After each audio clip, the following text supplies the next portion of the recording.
We've all heard that military discipline is the bedrock of any army. But what happens when following orders clashes with saving a life? Let's set the scene. Every soldier is trained to obey commands. Instantly think of discipline as the operating system for the military, ensuring complex missions run smoothly.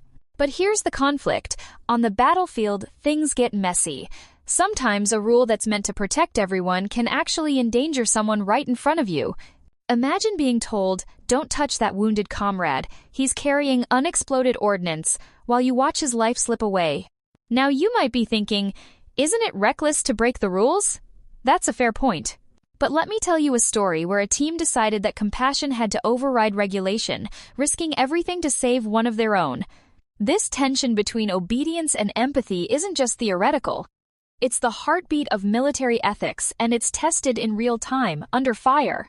So, as we dive into this incredible rescue, keep in mind, sometimes, the most heroic choice isn't written in the manual. January 12, 2012.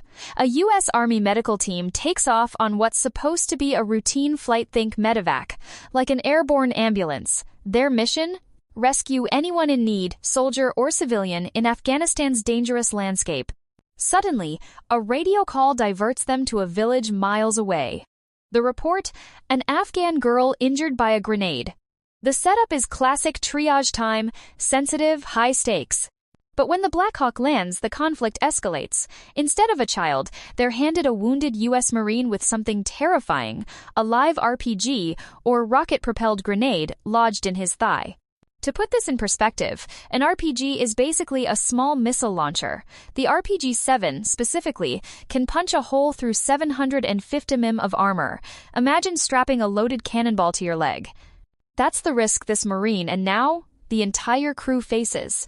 Why not leave him behind, you might ask? Military regulations actually prohibit transporting patients with unexploded ordnance, precisely to avoid a catastrophe mid-flight.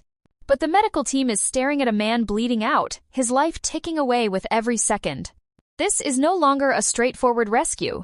It's a battle between duty to the rules and duty to a comrade, and the decision they make will define every second that follows. Now comes the pivotal moment setup. The helicopter is ready, but regulations say no go. If that RPG explodes, everyone on board is gone. But if they do nothing, the Marine almost certainly dies. The conflict is palpable. So, what would you do? The team leader doesn't just decide alone, he calls a vote. Imagine the tension. Each crew member must weigh the risk to their own life against the chance to save another. It's a classic case of risk assessment, a term we usually hear in finance or engineering. Here, it's life and death. The principle of unanimity comes into play. Only if everyone agrees will they load the Marine. I'd be terrified, you might say. And you wouldn't be alone, but every team member fully aware of the dangers agrees without hesitation. That's the resolution. Collective courage overrides the rulebook. With the decision made, they carefully load the wounded Marine onto the helicopter. Now, it's not just a rescue mission, it's a race against time, physics, and fate. Let's talk about the flight itself setup. 11 minutes, the distance from the pickup site to forward operating base Edinburgh. Every second counts, and every bump could trigger disaster. The helicopter's fuel tank sits less than a meter from the live warhead.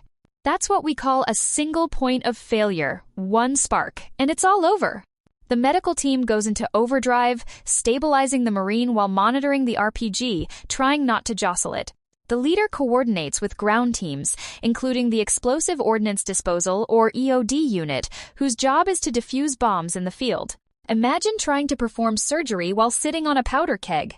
You might wonder, how do you keep your cool? It's a blend of training and trust. The base prepares, everyone clears the landing zone, ready for the worst.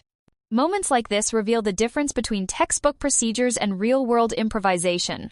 Upon landing, two specialists are waiting, Jean Ray, the medical chief, and Summer Field, the EOD tech. Jean immediately manages pain. Summer gets to work on the warhead, carefully extracting it, a process that takes 3 nerve-wracking tugs. Resolution. In just 24 minutes from injury to surgery, the Marine's life is saved. It's a triumph of skill, speed, and above all, the willingness to risk it all for another human being.